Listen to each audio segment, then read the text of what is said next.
Hello everybody, welcome back to OMB Reviews. I am the critic who is a cynic. Hope you're doing well, and today we're doing a box office breakdown for this past weekend, which saw Red 1 get the #1 spot with $34 million domestic. However, with a $250 million budget, this movie right now set to be a massive and catastrophic failure for Amazon MGM Studios. Once again, they have just not had any luck theatrically, it seems, with all of their releases, whether it's films that they've spent a lot of money on or films that they've spent a lot of money to acquire the rights to.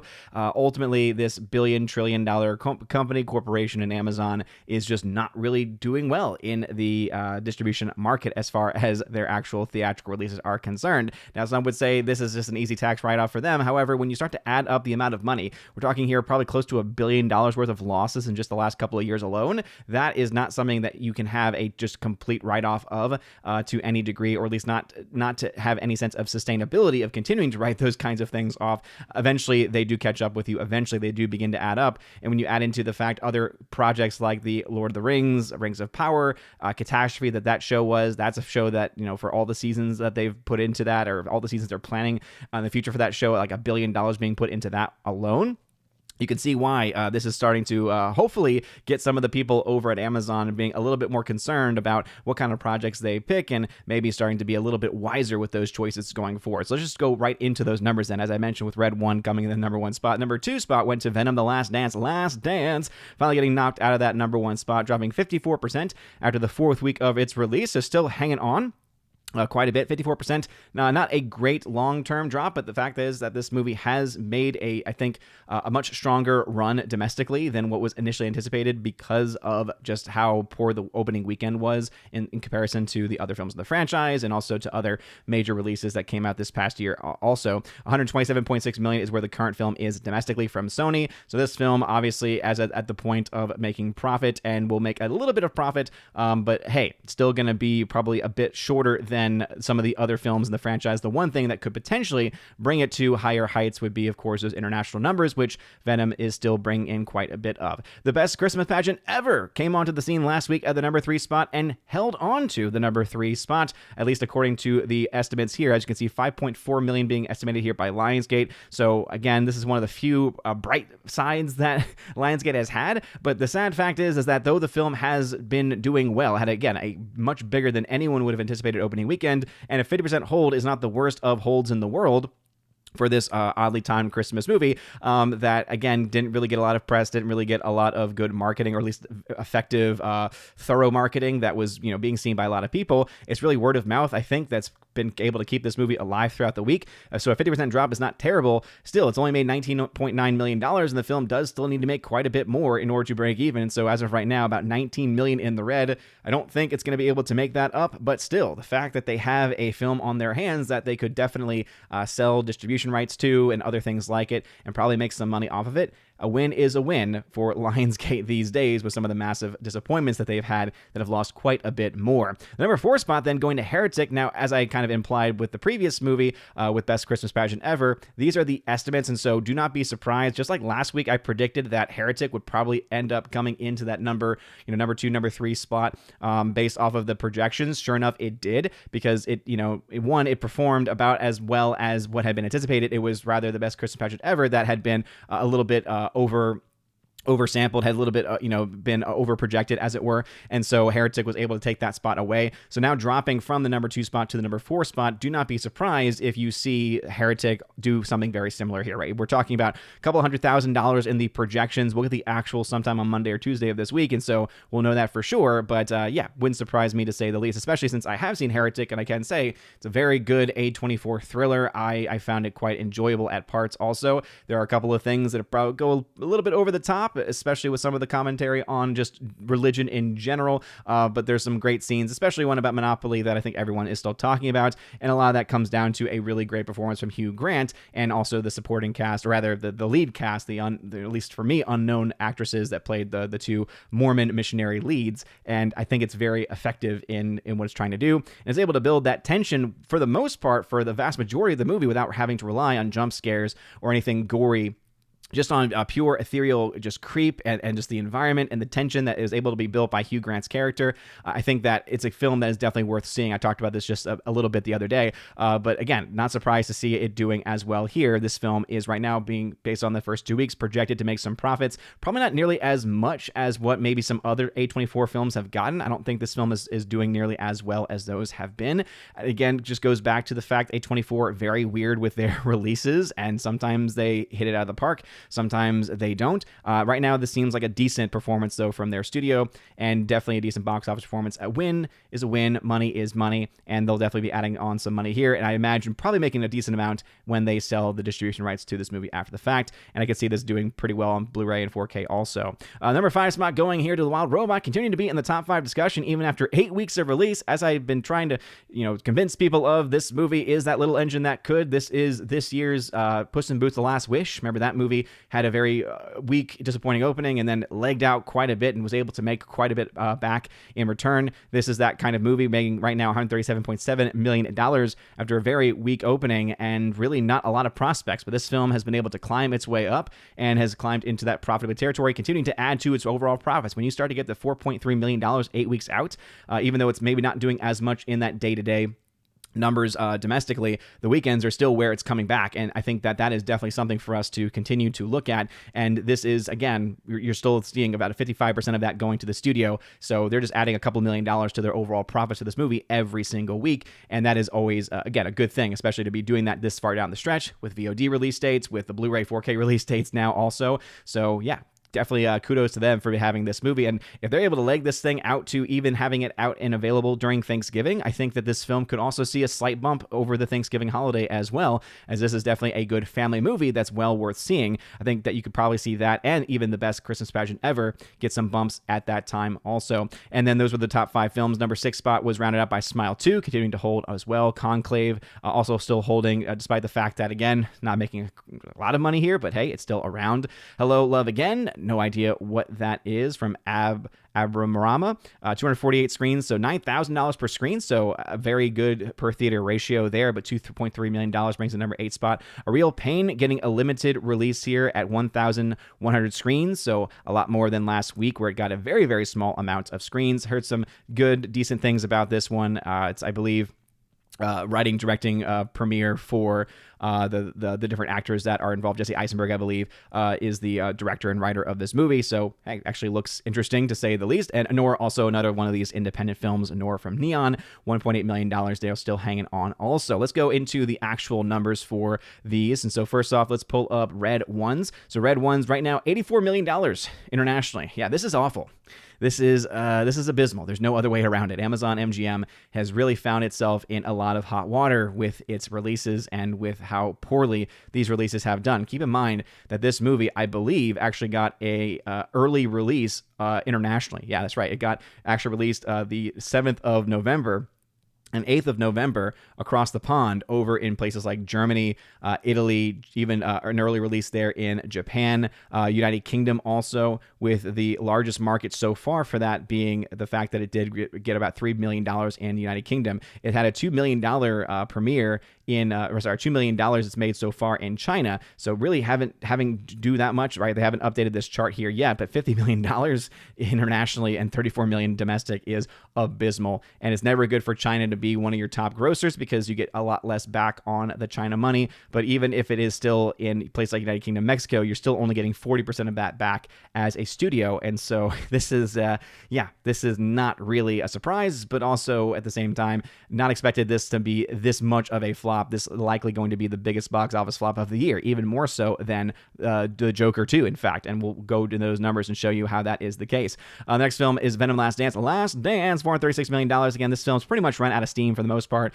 so expect this film to maybe be able to leg out to 450, max 500 million. I don't think it'll quite get there. Looking like those internationals may not be able to bring this thing home, at least again as of the recording of this video. Sometimes those internationals are a little bit late to the game, but as of right now, $436 million is what's being currently reported, and based off of that specific number, I can say, yeah, probably not going to get 500 million, or at the very least not much more than $500 million, and I believe that's where the last film ended up, where the second film ended up, and so, yeah, we're still looking at the worst performing film of the franchise. However, because it had a decent hold after the fact, it was able to hold from week to week to week after its opening, which did come in lower.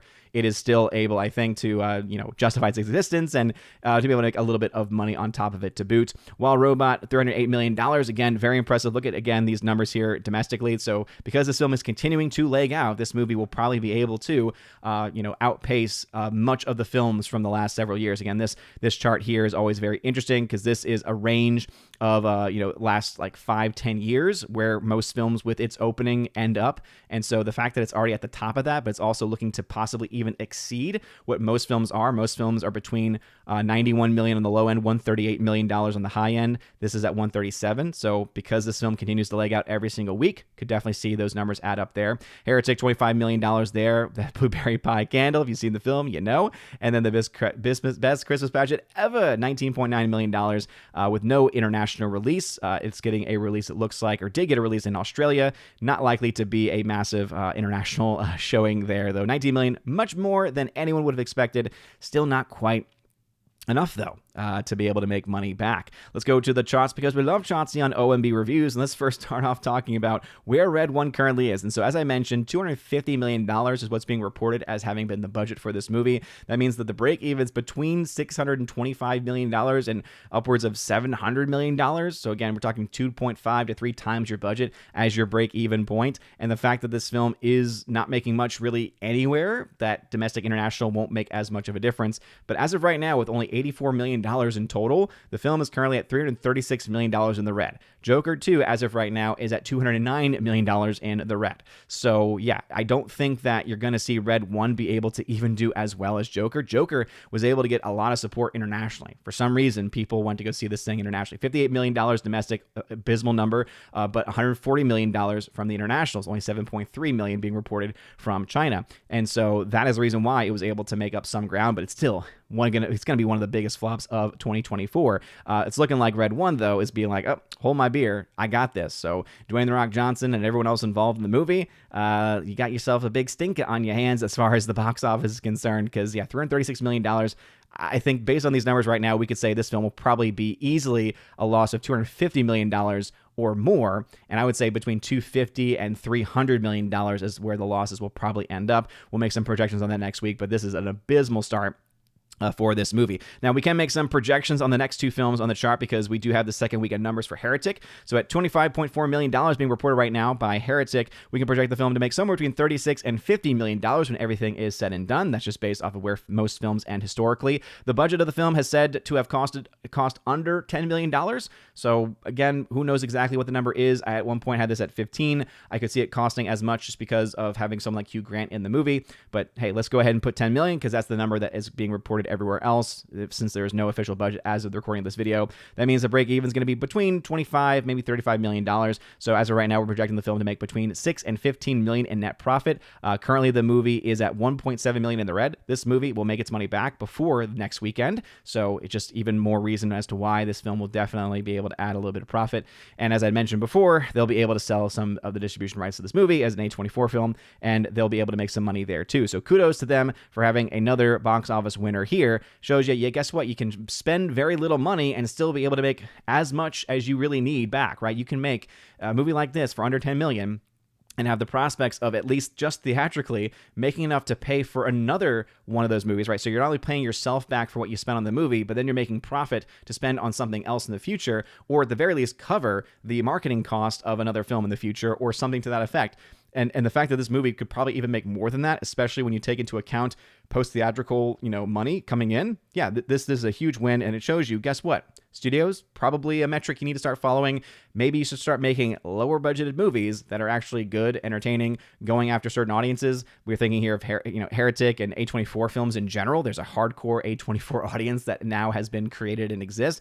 But then you also have the Terrifier 3s out there too, which are coming from an even more independent field and are also able to bring a lot of people out and a lot of loyalty to them as a brand. So Hollywood could learn quite a few lessons here and not have to worry about films like Red One, losing them hundreds of millions of dollars, just wasting it, throwing it away. We can also make, as I mentioned before, projections on Best Christmas Pageant Ever, with 19.9 million being reported as of right now.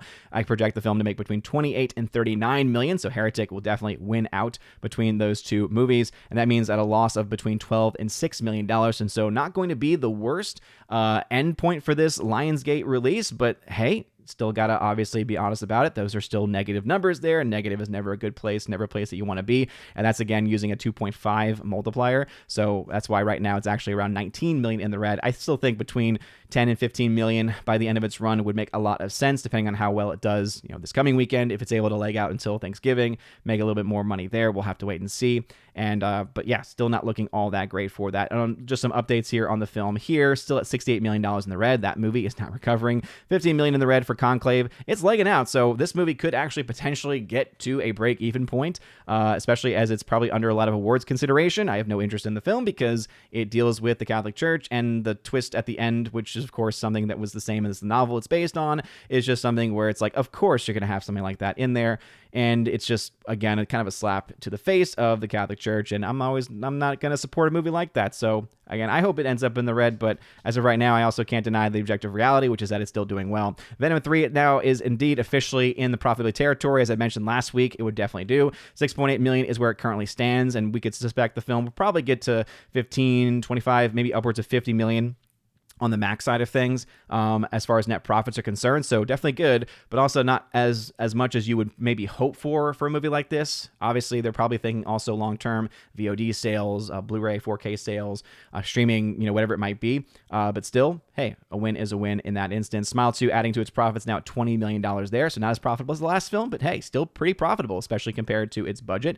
And Terrifier 3 continuing also at $34 million right there. Wild Robot adding to its profits, so up to 25 million. Again, I think that now you could say between 25 at this point, upwards of maybe 35 to $50 million being the net gain of that movie. So again, big win for them for a movie that was not expected to do really much of anything. Getting to 35-50 million in net profit before VOD sales, before Blu-ray 4K sales, and before, of course, you get anything from Japan next year. Yeah, this is a huge win for them, and so those are currently the numbers as they stand. What are y'all's thoughts about these films? Have you seen Red One? Is it as bad as people are saying that it is? Let me know your thoughts about that, or anything else I mentioned in the comment section down below. If you like this video, smash that like button, loud that fire button, or actually smash the rumble button as well. You guys are all amazing and beautiful people. Have a wonderful rest of your day, a blessed Sunday, and as always, God bless.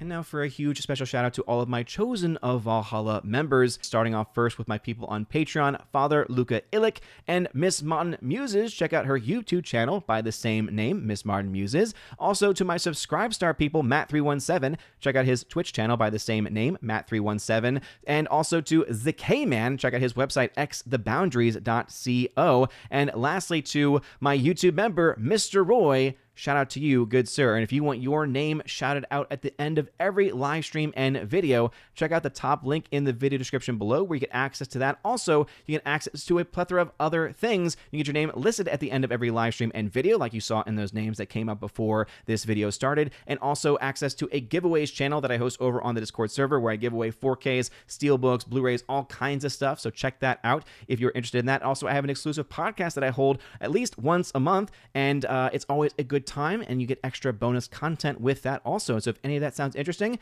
again, check out that top link in the video description below. You guys are all amazing and beautiful people. Have a wonderful rest of your day, and as always, God bless.